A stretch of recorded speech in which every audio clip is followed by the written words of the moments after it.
Tomorrow. We once again cross now to our reporter Mahlako Komane, who is covering the campaign from the Oakmoor train station in Tembisa. Mahlako, a very good morning to you once again. Tell us about the interest of parents in registering their children now, making use of this opportunity.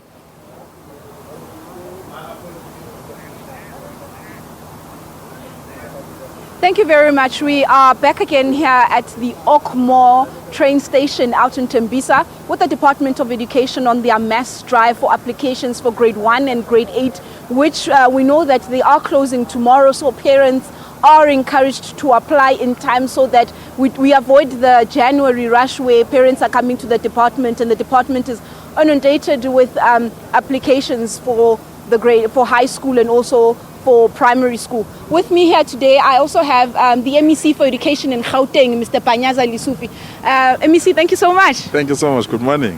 MEC, can you just please tell us, you know, we've been here since 6 o'clock. You were out in the streets, you were on the platforms, you were here at the taxi station, taxi rank today. It was very, very full in the morning. Yeah. Can you just please tell us, what is the word on the ground? What are parents saying? Have they been applying? What are their challenges? And how are you guys going to assist them as a department? That's the part that pleased me, that majority of parents were aware and they've applied. But unfortunately, we've got something that is creeping in, which is new, that I was not aware.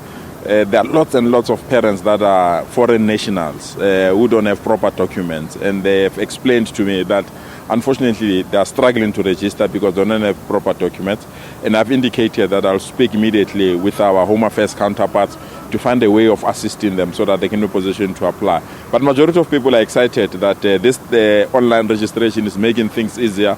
They can apply from their offices, from their local libraries, and they can ask their children through their cell phones to apply to make registration easier. So we're quite excited that we have managed to touch many souls.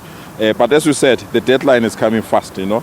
Already we've got almost 635,000 or more parents that have already applied. And we know we only have 320,000 spaces in our school. So we're urging all the parents, please, please, please, please, apply now, meet the deadline. That will allow us between July and December.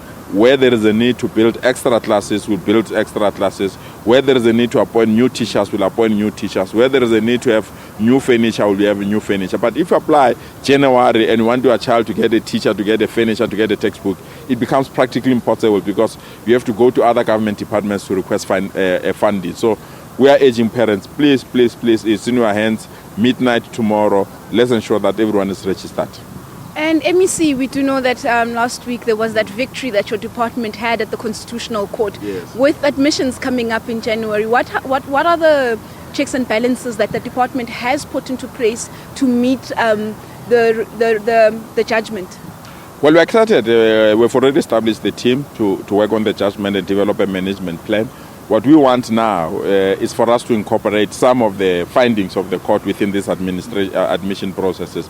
But there are others that the court has given us deadline on, will adhere to those things. And I'm urging all SGBs, I'm urging all our officials, please treat our people carefully.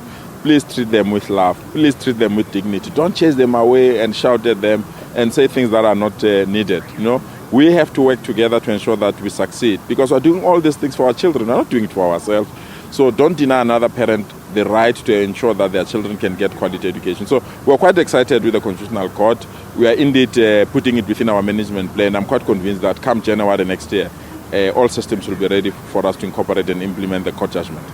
And also, there have been concerns from certain segments of society in terms of certain languages. How are you addressing that to ensure that people are not turned away from school on the basis of language?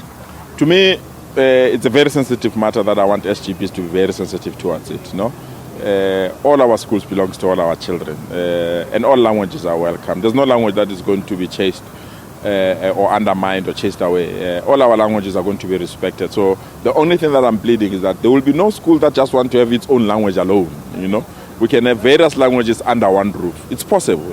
Go to majority of our schools. It's happening. So the only thing that we need to do is just for us to apply on time so that as a department we can intervene where we need to intervene. If there is a need to change the language of a certain school, on the basis of applications we can change. But if you don't have application, it will be difficult for us to change. Thank you very much. much, MEC. Thank you so much. We heard that was Mr. Panyaza Lesufi, the MEC for Education in Gauteng, and the plans that he has in place to ensure that education in Gauteng is not only quality, but it's also inclusive for everybody in it. Thank you very much, Balis. Thank you very much there to our reporter Mahlako Komane reporting to us live from the Oakmoor train station in Tembisa in Gauteng on the online registration campaign in Gauteng that ends tomorrow.